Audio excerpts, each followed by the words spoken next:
¿Qué tal? ¿Cómo están? Muy buenas noches. Gracias por su sintonía, gracias por acompañarnos en debate. Soy Eduardo Arévalo. Esta noche tenemos el gusto de recibir en los estudios a la doctora Elena Majano, neuróloga internista, especialista en medicina del sueño y movimientos anormales, a quien le damos la más cordial bienvenida. Doctora, gracias por acompañarnos. Gracias a ustedes, buenas noches a todos. Para mí es un placer estar aquí con ustedes hablando un poquito de un tema tan interesante como el que vamos a desarrollar hoy por la noche. Hay muchísimas preguntas en torno a este tema. Vamos a tratar de hacer las más pertinentes, que la gente se identifique y diga, bueno, yo tengo un familiar con este tipo de problema o yo tengo este tipo de problemas para dormir y buscar encontrar una solución o una orientación más que todo para estas personas. Okay. Comencemos hablando de las horas correctas que una persona debe dormir. Yo he escuchado que dicen son 8 puntos, otros dicen no, depende de la calidad de sueño, otros entre 6 y 8. ¿Cuál es lo correcto?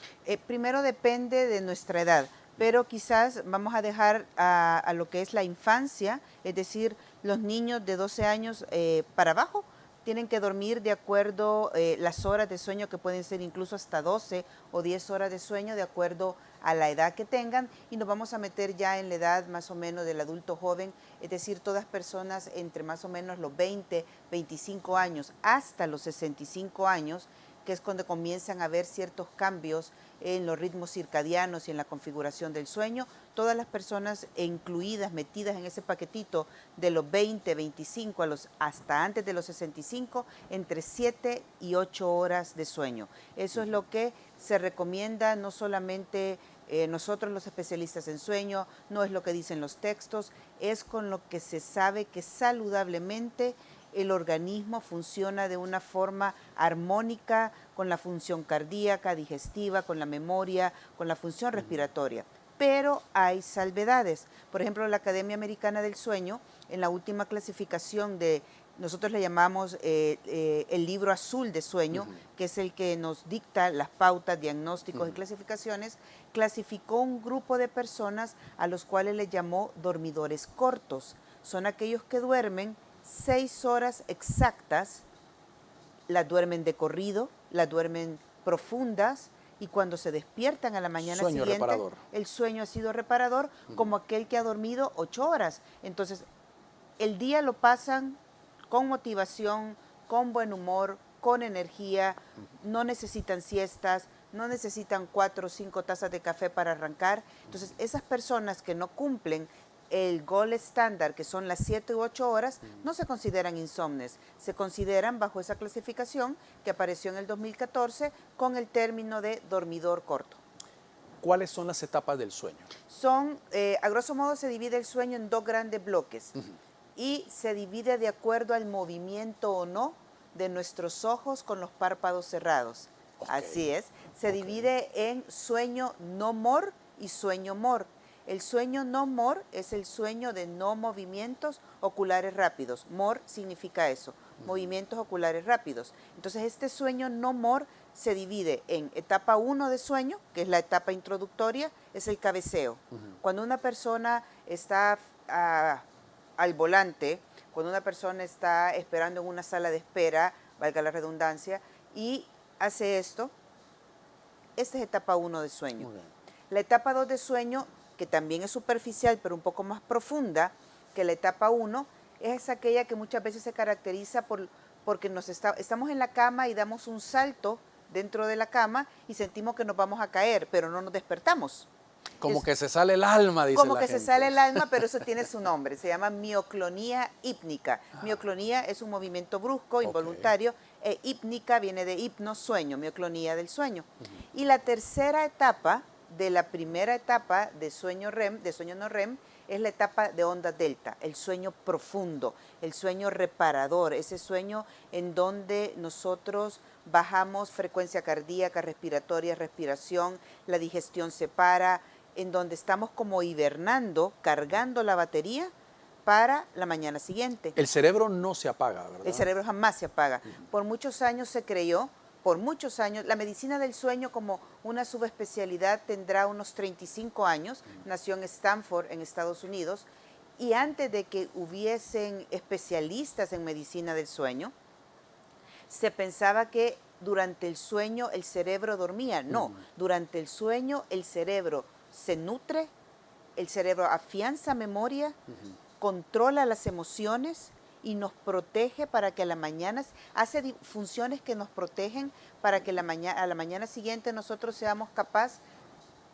cognitivamente, para tocar un punto importante, de recordar si estamos aprendiendo un nuevo idioma, de irlo a poner en práctica a la siguiente clase. ¿Por qué? Porque la segunda etapa grande de sueño se llama etapa de sueño REM o MOR, que es donde soñamos. No puede ocurrir eso si una persona no duerme, o sea, durante el día. Esa regeneración del cerebro no ocurre sino hasta que uno duerme. Sino hasta que uno duerme. Entonces, y durante la otro bloque de etapa, que es la etapa de sueño MOR, que es donde soñamos, en donde verdaderamente creamos historias a colores.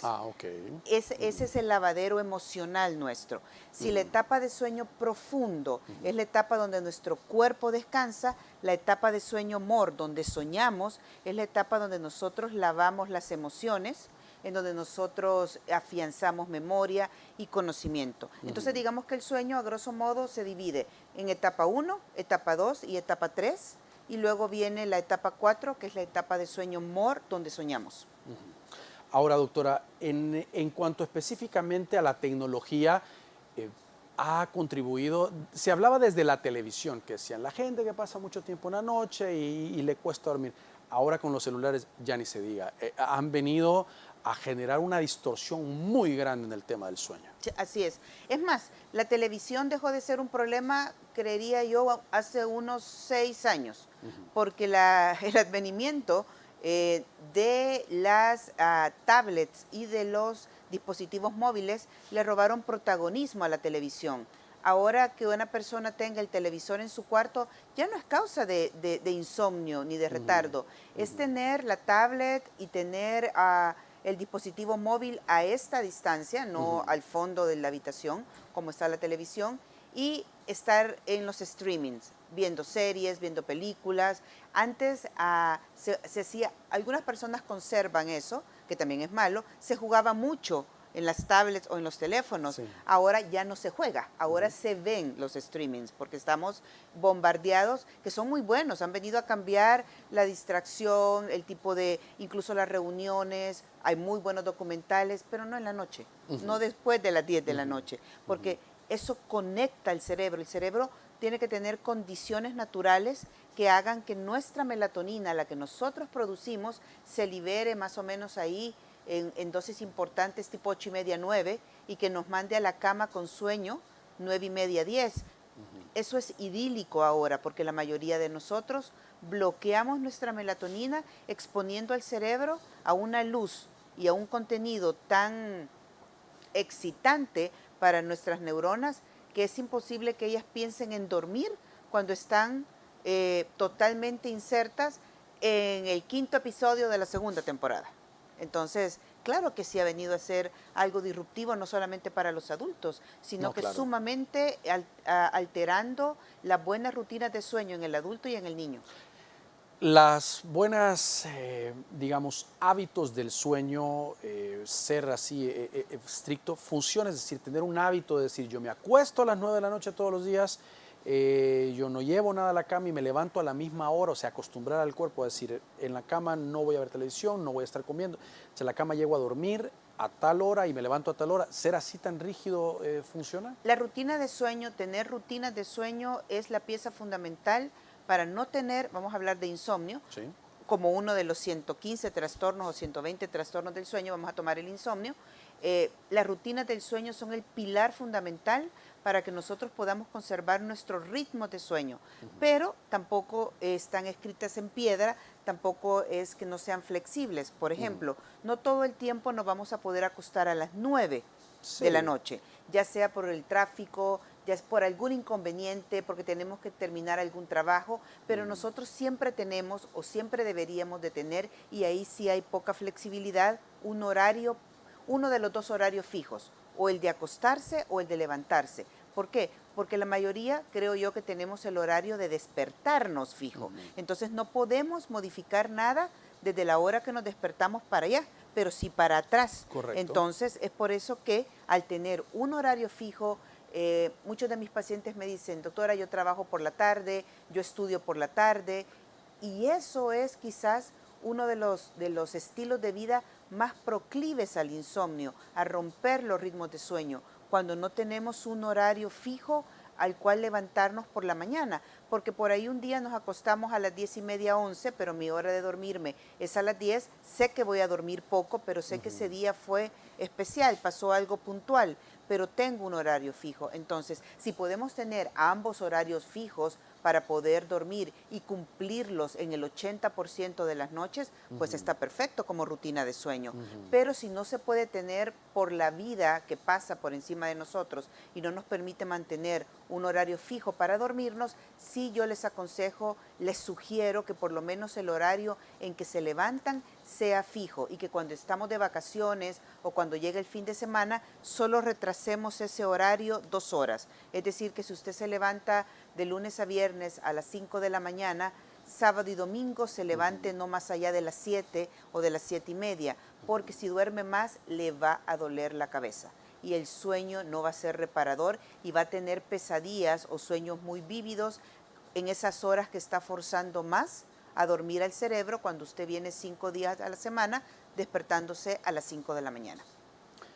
Otra pregunta, doctora, que nos llamó la atención es si este tema de que todos la padecemos, preocupaciones económicas, sentimentales y de todo tipo, a lo largo de un día puede afectar el sueño. Es decir, gente que tiene una preocupación, está comiendo las uñas y digamos que puede desarrollar una rutina de sueño normal, estos cambios o alteraciones puede llegarle a provocar un padecimiento de problemas de sueño. Claro que sí, porque todo esto que es la vida nuestra, que es con lo que tenemos que lidiar todos los días, desde salir y el tráfico, especialmente ahora el tráfico en esta época que es festiva y bonita, Sí. pero que el tráfico es todo un tema, como bien lo dijo, problemas familiares, económicos, enfermedades, la pandemia, restricciones, lo que quieran. Claro que va a generar algo que se llama estado de hipervigilancia, es decir, que nunca podemos desactivar ese kit de estar hipervigilantes. Y esto se vivió más durante la cuarentena, cuando estábamos así parcialmente encerrados, en donde teníamos tanto influjo de información acerca de la pandemia, en donde pasábamos de un canal a otro, de una información a otra. Entonces, el estar encerrados en cuarentena y ahora estar insertos en nuestra vida, claro que ocasiona estrés, claro que ocasiona este estado de hipervigilancia, en donde el cerebro, al llegar a la noche, tenemos que ayudarle de una forma extra a que se desactive, es decir, tratando de tener una cena temprano, en la medida que se pueda, tratar de hacer un poco de sobremesa con la esposa, con los hijos, tratar de desprendernos de lo que hemos hecho en el día. Si tenemos que llevar trabajo a la casa, que sea el mínimo indispensable, no convertir la habitación en una sucursal de la oficina y dejar todo lo que es dispositivo móvil cargándose fuera. No en el cuarto. No en el cuarto. Y por ejemplo, para combatir este estado de hipervigilancia, yo siempre recomiendo, y lo uso en mi día a día, hacer una rutina de 5 pasos. Es decir, hacer siempre las mismas 5 cosas antes de ir a la cama, porque el cerebro nuestro trabaja a base de rutinas, buenas o malas, pero trabaja a base de rutinas. Sí. Doctora, ¿al cuánto tiempo una persona que no duerme bien puede ver afectada su calidad de sueño? Es decir, pasa un día y no duerme bien, duerme un par de horas, un segundo día, un tercer día. ¿Hasta qué punto una persona puede ya empezar a tener complicaciones de salud? Eso depende de cada persona en particular. Por ejemplo, en aquellas personas que tienen antecedentes de salud mental, por ejemplo, ya conocidos por cuadros de ansiedades, de depresiones, de estados melancólicos, ellos toleran muy poco 2 o 3 días de mal dormir. Es decir, su condición previa de salud mental o es la causa de su trastorno de sueño o ha aparecido este trastorno de sueño, entonces la tolerancia ante malas noches de sueño va a ser diferente. Es diferente también el impacto entre alguien que tenga 27 años y alguien que tenga 50. Pueden tener las mismas cargas emocionales, profesionales, sociales, pueden tener incluso el mismo tipo de insomnio, estar durmiendo pocas horas, pero claro, juventud divino tesoro, aquel de 27 años que tal vez hace ejercicio y aquel de 50 que no hace ejercicio, va a tener uno un poco más de tolerancia, porque también el cerebro es más joven, es más flexible, se adapta más que aquel que tenga 50 años. Pero para reducir en tiempo, aquella persona que por A o B razón esté durmiendo menos de 5 horas todas las noches de forma consecutiva, en la cual no pueda hacer una siesta reparadora en el día, que le ayude no a hacer lo que el cerebro no hizo en la noche, eso no se puede recuperar, pero por lo menos que la siesta reparadora, no mayor de 30 minutos, 45, le ayude a recuperar el cansancio físico que siente. Si esa persona duerme o de forma segmentada, se despierta muchas veces durante la noche o duerme menos de 5 horas, no creo que pase más de una semana o 7 días sin que comience a sentir el efecto negativo. Y lo primero que se ve afectado es el estado de ánimo con el que me levanto, con el que inicio mi mañana. El tipo Grinch que llega al trabajo en donde todo el mundo dice, no durmió. Entonces nadie le puede decir a qué horas empezamos a grabar, a qué horas hacemos algo, porque no ha dormido. Entonces, y luego la concentración. Tiene que repasar. O sea, alguien que se sabe hacer su trabajo, sabe que le está afectando por el área de la concentración. Muy bien, vamos a hacer una pausa. Por favor, acompáñenos. Hay más preguntas para la doctora esta noche.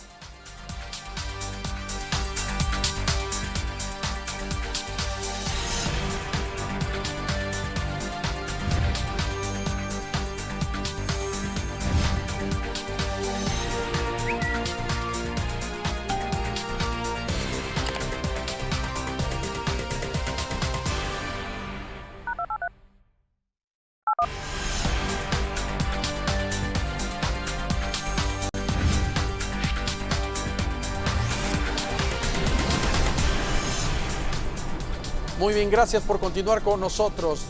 Doctora, algunos dicen que el desvelo nunca se repone.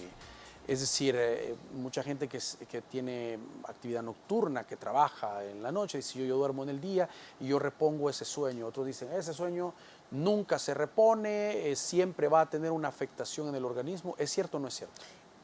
Parcialmente cierto, pero quizás, no, ni tan parcialmente, es un 80% cierto.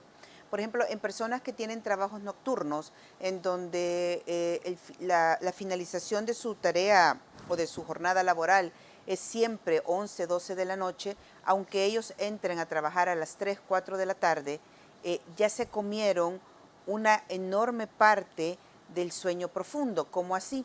El cerebro, este sueño profundo o sueño de onda delta o el sueño reparador, el que todos buscamos, el que aparece en las apps que controlan el sueño, que después podemos hablar si quieren de eso. Correcto. De las apps que controlan el sueño, en donde uno busca tener ese sueño profundo, que es el que se traduce por un descanso físico. Ese sueño el cerebro solo lo da desde que usted se duerme hasta las 3:30 de la mañana. Y no importa si usted se durmió a la 1 o a las 2, el sueño profundo, el cerebro viene diseñado, por lo menos en sueño, para distribuir las etapas de sueño en donde lo profundo, lo reparador de cuerpo, lo reparador de fatiga, pasa desde que nos dormimos hasta las 3:30. Luego dormimos a expensas de sueño superficial y de etapa de sueño REM, que es donde soñamos. Por eso nos acordamos del último sueño, porque lo hemos tenido, qué sé yo, entre 4 o 5 de la mañana.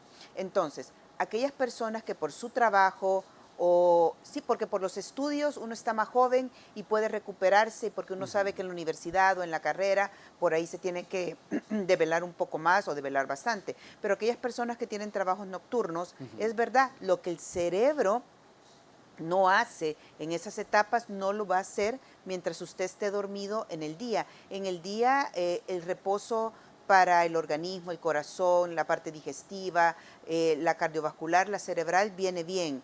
Y algo se recupera de lo que no se puede hacer en el sueño nocturno. Pero todas las funciones, incluyendo el refuerzo al sistema inmune, el potenciar el sistema inmune, el cerebro le ayuda a nuestra defensa durante la noche.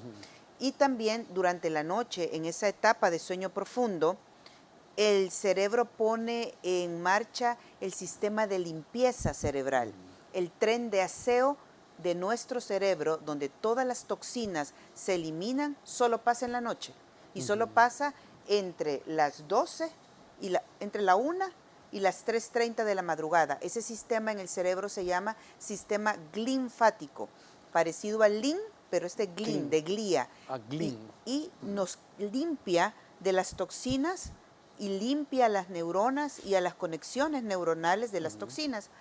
Cuando, y esto apareció unos 2 meses antes que nos encerraran, en marzo del 2020, la Universidad de Columbia lanzó un artículo muy bueno acerca de la relación directa que encontró entre pacientes insomnes, es decir, que dormían 5 o menos horas en la noche, en un seguimiento al cabo de unos 5 a 10 años, y su predisposición a la demencia tipo Alzheimer. Entonces, y se observó que parte de ese factor era el hecho de que este sistema linfático de limpieza cerebral había hecho que en estas pocas horas que dormían se acumularan proteínas que son tóxicas para la neurona, la proteína Tau, T-A-U, que es la precursora del Alzheimer. Wow. El fumar, el no hacer ejercicio, el no comer saludable son factores que obviamente para la vida, ya sabemos todo, prevención de muchas enfermedades, pero también pueden ayudarnos, si no lo hacemos de forma correcta, a tener mala calidad de sueño. Totalmente. ¿Por qué? Porque vamos a empezar con no comer saludable. No comer saludable, como bien lo dijo, es el caballito de batalla del nutriólogo, del endocrinólogo y del cardiólogo. Pero en sueño, el no comer saludable a la hora de la cena, o tener una cena copiosa, es decir, pesada, todo lo que no me comí porque no tuve tiempo, lo que sea, me lo como en la cena, prepárese para no dormir. O el reflujo y todo ese malestar. Por ¿no? pesadillas, despertares con reflujo. En los hombres, lo siento, aumento del ronquido. Entonces, dentro de las recomendaciones de los 10 pilares o 10 mandamientos para dormir bien, está el hecho de cenar temprano en la medida de lo posible. Y si va a cenar tarde, lo siento, liviano, un sanguchito y un yogur. Y si tiene hambre, 2 vasos con agua y va al baño. ¿Por qué? Porque es mentira que va a comer nuestra comida deliciosa típica y no va a pagar la deuda de eso. Y con lo que respecta al tabaco y alcohol, ambos alteran la adecuada presentación de las etapas de sueño. Entonces hacen más largas, hay mayor porcentaje de etapas superficiales y menos sueño profundo. Y el ejercicio, que es un gran liberador de endorfinas, de serotonina, que se convierte en melatonina, el sedentarismo también afecta el sueño, y por una razón específica, porque hay 2 cosas que controlan nuestros horarios de sueño. La luz, el efecto día y noche. Es por eso que de este lado del mundo deberíamos tener todos en América Latina, en Centroamérica y específicamente aquí, buenas rutinas de sueño, porque tenemos sol todo el año. Entonces, si nosotros recibimos sol, y ese sol entra a través de nuestros ojos, se va directo por el nervio óptico hacia donde está la glándula pineal y donde está nuestro reloj suizo que coordina los ritmos de sueño. Ahí tenemos el primer dador de un buen ritmo de sueño. Y el segundo mecanismo por el cual nosotros podemos conservar nuestros horarios de sueño es el ejercicio físico. Doctora, hay mucha gente que se hace adicta a los medicamentos para dormir, y algunos sin una receta, sin acudir al médico, es decir, me traen de Estados Unidos, yo lo compro en tal lugar, y empiezan a empastillarse y cada vez necesitan más y más y más y más y más.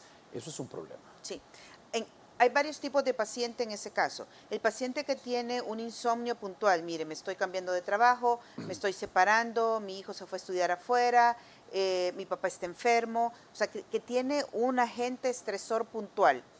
En ellos, una consulta hablando del tema, modificando ciertos aspectos y dándole una ayuda corta y efectiva, y muchas veces se pueden utilizar medicamentos naturales porque sabemos que ese paciente está pasando por un evento agudo del momento, el diagnóstico de una nueva enfermedad.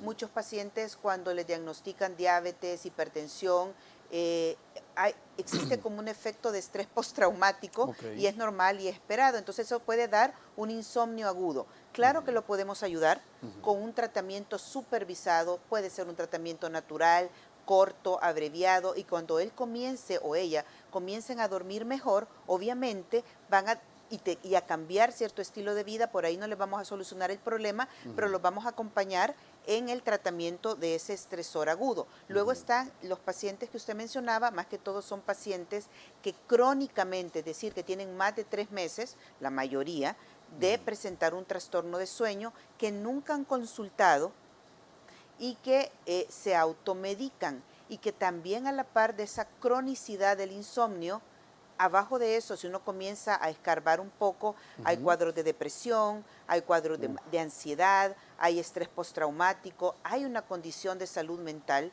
que mantiene y ha mantenido por años ese insomnio. Entonces, en este tipo de pacientes deben de consultar, ya sea con un especialista de sueño o con un especialista en salud mental, un psiquiatra. ¿Por qué? Porque no deben de automedicarse, porque lo único que hacen es, hay una grieta y solo se pinta, pero no se va al fondo, a la raíz.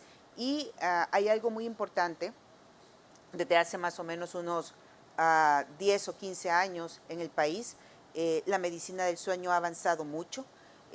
Los que hacemos sueño hemos dado conferencias a otros colegas, nos reunimos y charlamos acerca de la medicina del sueño. Hay médicos en nuestro país en la capacidad de ayudarle al paciente. Si hay que medicarlo, se medica, pero la clave para no depender de un fármaco, para no creer que el fármaco es el que duerme, es volver a recuperar esa confianza de que yo puedo controlar mi mente, puedo controlar mi estrés, puedo tener autocontrol a la noche que voy a llegar a dormir, y eso lo da algo que se llama terapia cognitiva conductual, que la damos nosotros. Son sesiones en donde nos sentamos y enfrentamos al paciente a sus miedos del sueño o a sus conceptos de sueño, en lugar de que se quede pensando que el cuarto, que el medio, que el tecito, porque se llenan de un montón de tés, porque hay otro tipo de pacientes que no quieren tomar nada químico. Eso le iba a preguntar, los pitos y está todo esto. Entonces,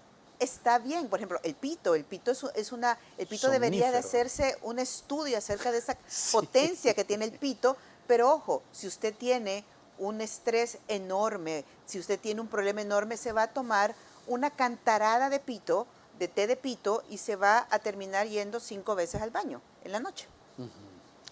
Ahora, doctora, también los ejercicios de respiración, mucha lectura hay en redes sociales también de el 5, 6, 7, todos estos ejercicios que ayudan a como a meditar, a relajar la mente y aseguran que en tanto tiempo de hacerlo, esto va a generar. ¿Todo esto ayuda o no? Sí, ayuda. Y ayuda a hacerlo, todo ayuda, y ayuda a hacerlo, pero no en la cama. Eso es algo muy importante. Si usted va a hacer ejercicios de relajación, de respiración, si a usted le gusta el mindfulness, si usted quiere escuchar algún tipo de audio para relajarse, sí, apague la mayor cantidad de luces desde el trayecto de su sala a su habitación, pero las técnicas de relajación no se hacen en la cama, o las hace en el piso, en su cuarto, o las hace en la sala. ¿Por qué? Porque otro de los mandamientos, y en esto no se es flexible, es que a la cama se llega con sueño. A la cama no se llega a esperar que dé el sueño, porque entonces cualquier idea, cualquier preocupación o la tentación, no del televisor, de tomar el teléfono aparece. Entonces, todas esas técnicas ayudan, como el baño de agua tibia con jabón de lavanda, antes de dormirse, algún masaje, todo ayuda, todo aquello que pueda desactivar, pero no en la habitación. A la habitación ya se llega preparado para dormir. Muy bien. Vamos a hacer una pausa. Tenemos muchas más preguntas esta noche para la doctora.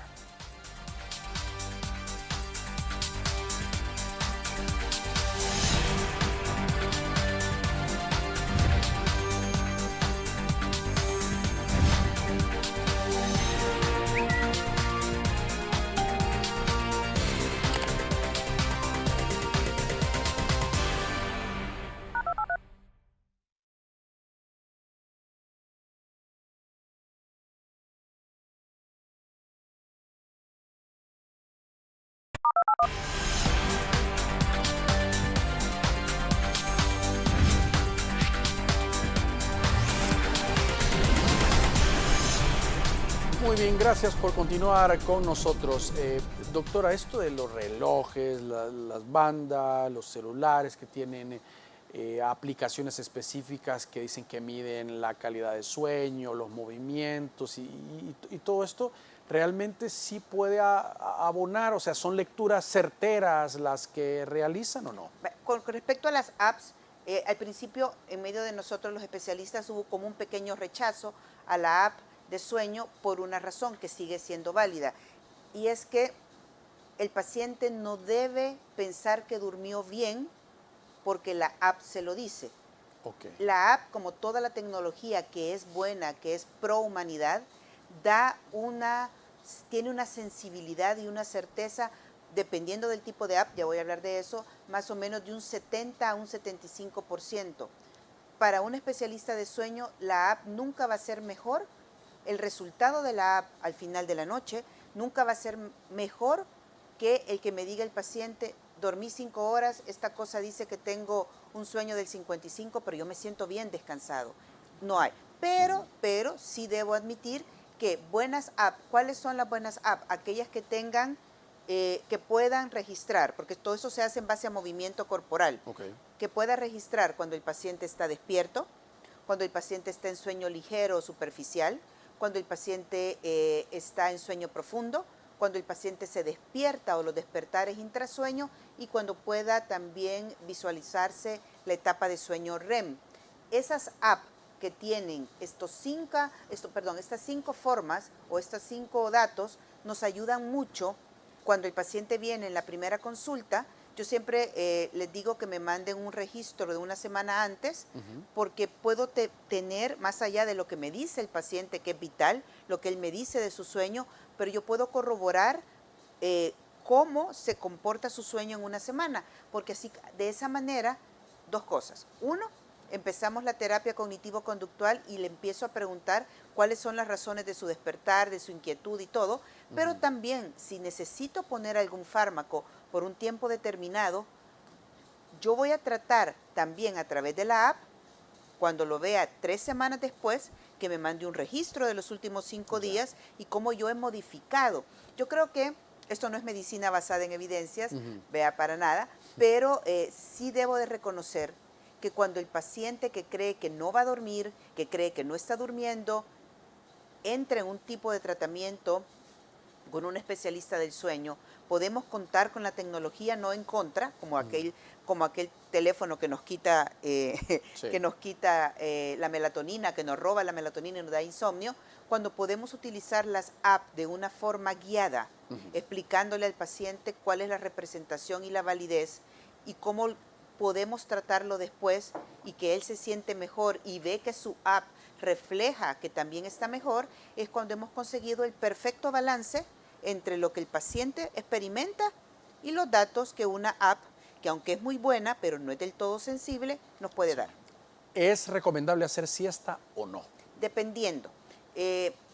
Antes, y digo antes, en la época, creería yo, de mi infancia, allá por los 70, yo veía que en mi casa, entre la 1:30 y las 2:30, había que tener silencio. Claro. O sea, uno se iba allá a jugar, porque yo no soy una persona de siestas, me gustaría, pero veía a mi papá, a mi mamá, a mi abuelita dormir y despertarse como que habían estado recargando baterías. La siesta o la power nap es aquella que se da, por lo general, después del sueñito normal que nos viene del almuerzo, que dura menos de 45 minutos, que es autolimitada, es decir, que no se va a tirar un sueño de 2 horas y que después la persona se levanta con la energía suficiente para continuar el resto de la tarde. Hay algunos países en los cuales es cultural. El mejor de los ejemplos es España, en donde la siesta es un rito y los hijos de los españoles, las generaciones, se acostumbran a hacer siesta. Entonces, ¿cuándo una siesta es recomendada? Cuando culturalmente nosotros, después de los niños hasta los 4 años hacen siesta. Después de los 4 años, si su niño cumplió ayer 4 años y hoy ya no durmió, déjelo. Porque el cerebro en los niños necesita incluso hasta 2 siestas hasta los 4 años. Después ya no. Si el niño se quedó durmiendo y el niño se despierta bien, está perfecto. Las siestas que no son recomendables son aquellas siestas que uno sabe que las está haciendo porque está pagando una deuda nocturna de sueño. Ok. Aquellas siestas que duran más de 40 minutos y aquellas siestas con las cuales yo me despierto peor de lo que me acosté. Quiero seguir durmiendo. Entonces, esas características de la siesta nos dice que tiene un problema la persona y que lo tiene en la noche. Porque la siesta, la power nap, la siesta reparadora, como su nombre lo dice, es como un lapso, es como un oasis en medio de la vorágine del día y que cardiovascularmente, cognitivamente es recomendada, pero no es para todos. Ahora, en torno, doctora, a la gente que dice, tengo sueño liviano, un zancudo puede pasar y se despierta, ¿eso es normal? ¿Estas personas tienen que consultar o qué? El sueño superficial o el sueño liviano a nosotros nos traduce que existe una incapacidad, o que ha existido, perdón, por mucho tiempo, una incapacidad o un retardo, porque sí hace sueño profundo. Lo que pasa es que el sueño profundo de estas personas ha de ser de muy mala calidad, que no los registre el cerebro como tal, y mucho menos ellos. Estas personas mire, me despierta el zancudo, el vecino entró y cerró el portón y yo me desperté, es este estado de hipervigilancia. El cerebro está, el cuerpo está fatigado, quiere dormir, el cerebro le concede un sueño superficial, pero se sabe que ese cerebro cognitivamente, una vez se apagó el switch y estamos dormidos, nunca termina de desconectarse del día a día. Muchas de las personas que consultan por tener sueño liviano, superficial, son personas que tienen un cerebro que está en una vigilancia constante de su entorno, y muchas de las causas, o la mayoría de las causas atrás de ese sueño superficial son mala rutina de sueño, sedentarismo, no ejercicio y estados crónicos de ansiedad, o una personalidad proclive desde la infancia a la ansiedad, porque sí lo existe. O sea, no es soy así. No, no es Hay así. algo, hay algo Hay algo detrás. atrás, sí. Muy bien. Y las personas que tienen malas rutinas, por ejemplo, usted decía la alimentación hasta cierta hora, que toman cantidades industriales de agua en la noche y se están despertando 2, 3 de la mañana para ir al baño y después dicen, ya no puedo dormir, como me levanté al baño no pude dormir. Esos hábitos pueden afectarnos. Esos hábitos no solo afectan, hay que quitarlos. Y qué bueno que toca lo del agua. No necesitamos agua, no necesitamos 2 vasos de agua después de las 9 de la noche. No lo necesita ni el corazón, ni los pulmones, y los riñones producen el líquido que nosotros vamos a descargar cuando nos levantamos a las 5 de la mañana. Entonces yo les pido por favor a todas las personas que se han acostumbrado o que creen que necesitan tomar 8 vasos de agua al día, es perfecto. Se toma 7 en el día y 1 a partir de las 8 de la noche. Y si toman medicamento en el día, toman la cantidad exacta de agua para que la pastilla no se les quede trabada aquí en la garganta. Pero no me tome todo el agua que debió tomar en el día en la noche. ¿Por qué? Porque la ida al baño fragmenta el sueño.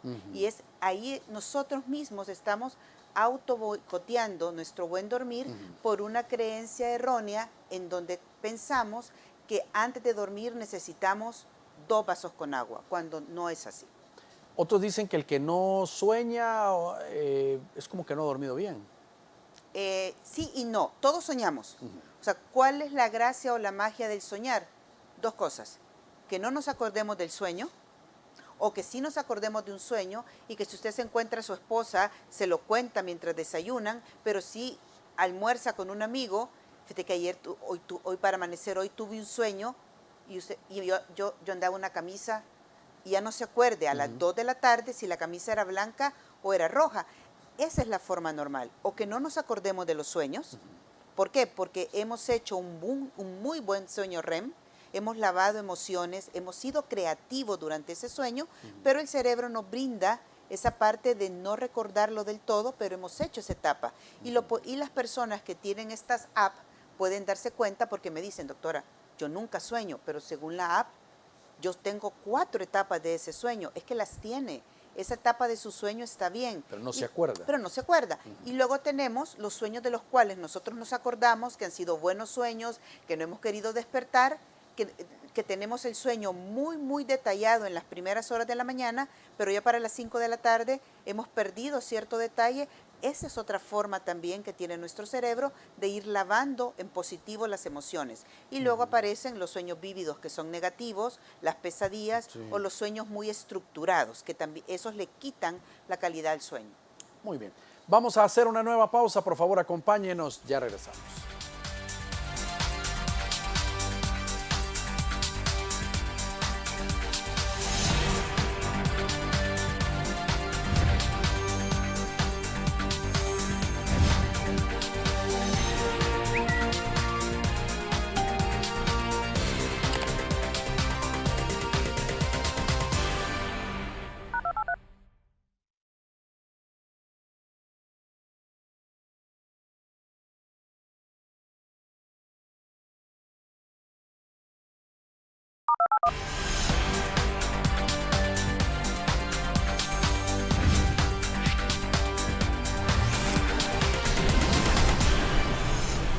Muy bien, gracias por continuar con nosotros. Doctor, hay gente que padece apnea de sueño u otro tipo de problemas, es decir, no tienen problemas, duermen en la noche y todo, pero en el día se están durmiendo, o sea, se pueden dormir parados. Hay gente que de verdad, y eso ya muchos, mira, deberías de consultar, o sea, es un problema. Así es. Yo le decía al inicio que había más de 120 y pico trastornos de sueño, y creo que 3 son los más conocidos. El insomnio, los hombres que roncan y se asfixian, es decir, los que padecen de apnea Se de ahogan. sueño, y narcolepsia. Porque hay pacientes que dicen, doctora, me estoy quedando dormido, tendré narcolepsia. No, usted ronca y se asfixia. No, la apnea de sueño, desgraciadamente, es un trastorno en el cual es hasta los 50 años, porque después la mujer, con la pérdida de la función ovárica, comienza a ganar peso y puede empezar a roncar y a tener cuadros de apnea, pero antes de los 50 años, la apnea de sueño, que es el cierre de la garganta, el colapso de la vía aérea intermitente, la pausa durante el sueño, es antes de los 50 un 90% un padecimiento de hombres. Okay. ¿Por qué de hombres? Porque los hombres tienen una anatomía en la vía aérea superior diferente a nosotros. Tienen la lengua más grande, tienen el paladar blando, el cielo de la boca más frágil que puede ir descendiendo a medida que son roncadores. Tienden a tener la campanita, la úvula más elongada por el ronquido. Los hombres en su juventud, aunque estén delgados, ya roncan. Hay una predisposición, independientemente de las causas de otorrinolaringología que llevan a ronquido, como alergias, cornetes grandes, desviaciones de tabique, amígdalas grandes, poco espacio retrovular, un montón de cosas. Pero el hombre tiene más predisposición, y si a eso le agregamos aumento de peso arriba de 30 libras del peso normal, Va a roncar. tenemos la tormenta perfecta para que sea un roncador importante, pero la esposa, por lo general, más o menos se acostumbra al ronquido. Lo que a ella le preocupa, y sé que muchas se van a identificar, es que cuando el paciente está roncando o el esposo está roncando, saben que está respirando. Cuando no lo oyen roncar, lo mueven porque está en asfixia, está en apnea. Las apneas de sueño son un factor de riesgo más allá de lo incómodo para quien duerme con ellos, o de la preocupación cuando se ven que se están ahogando. Son un factor de riesgo cardiovascular que predispone a arteriosclerosis, un endurecimiento de las arterias que conlleva, más acelerado, que conlleva a hipertensión, a diabetes, porque alteran los metabolismos de la glucosa, a trastornos en triglicéridos, colesterol y todos esos males, a infartos agudos al miocardio, a problemas cerebrales, a problemas de memoria. ¿Por qué? Porque en las apneas de sueño existe un cierre, un cese intermitente de la cantidad y de la calidad de oxígeno a todo el cuerpo. Pero hay 2 órganos que se protegen con las apneas de sueño, el cerebro y el corazón. Y los otros, el resto queda desprevisto. Existe en el país, tanto en el área privada como en el área institucional, equipos de medicina de sueño multidisciplinarios, y estamos en nuestro país en la calidad de diagnosticar y tratar y prevenir todos los eventos que las apneas de sueño se producen. Muy bien. Doctora, y en el caso de esta gente que se duerme hasta parada. Bueno, entonces, la somnolencia excesiva diurna Se le llama así porque son ataques de sueño, perdón, episodios de sueño incontrolables, que aparecen en las situaciones menos pensadas. Correcto. O sea, no ¿Manejando? así es, manejando o hablando con una persona. Wow. Es decir, y lo producen, hay muchas causas, pero quizás vamos a dividirlas en dos.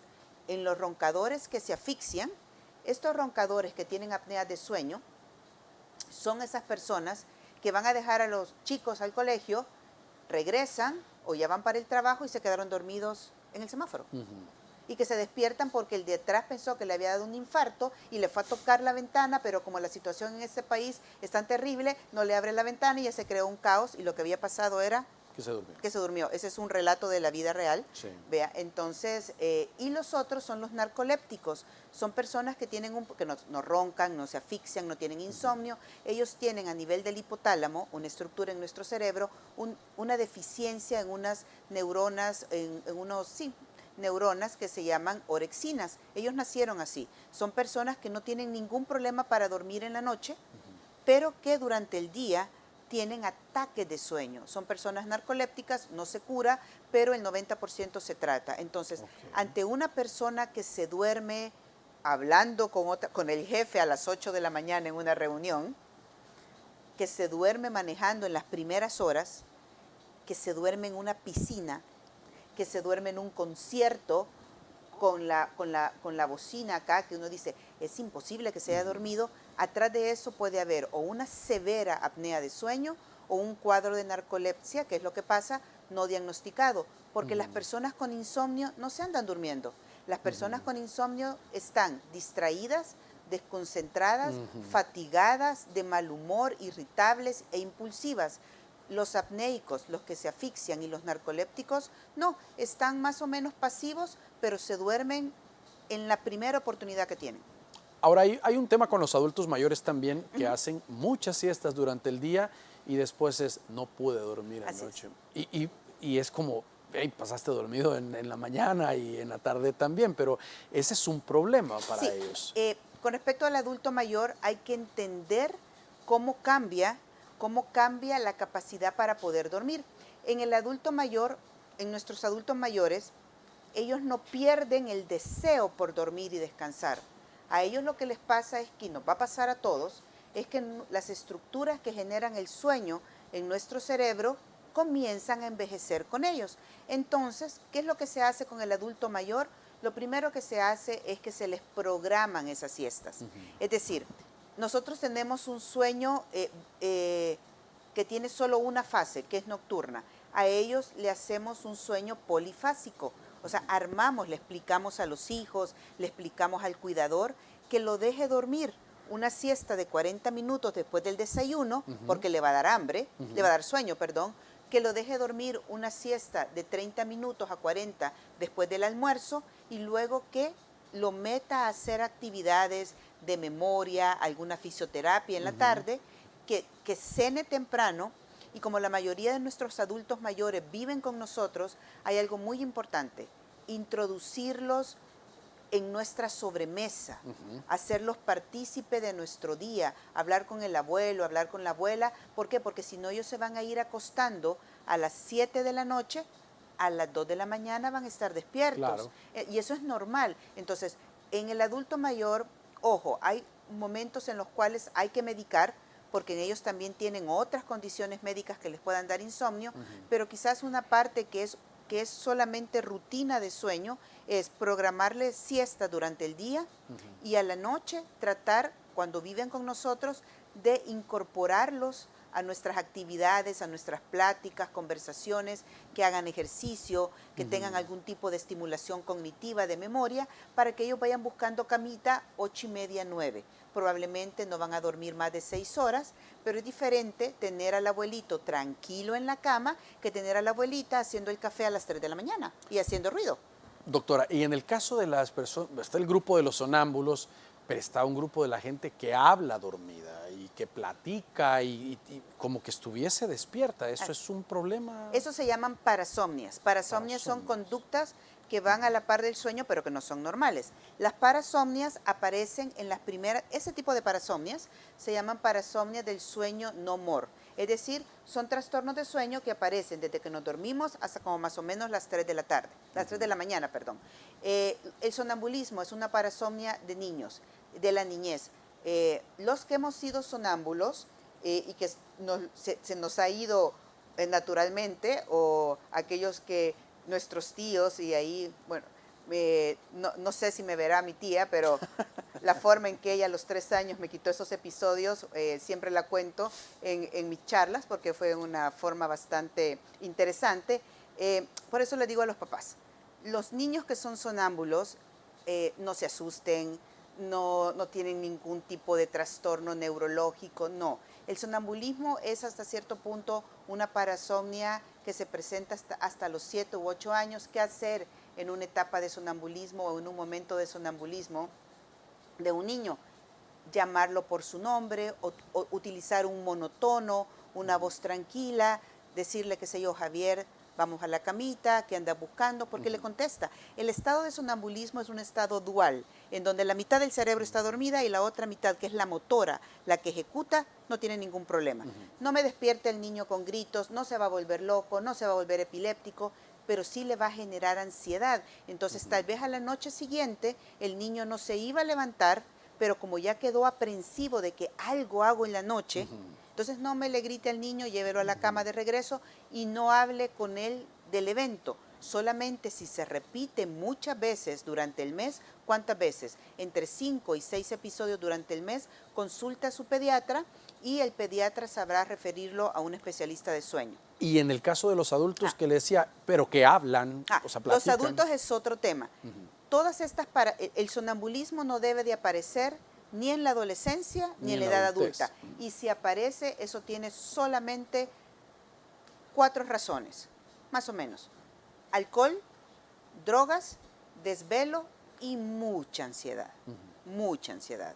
¿Por qué? Porque han sacado una parasomnia, un trastorno de sueño de la infancia y la han llevado a una etapa de la vida que ya no debe de estar.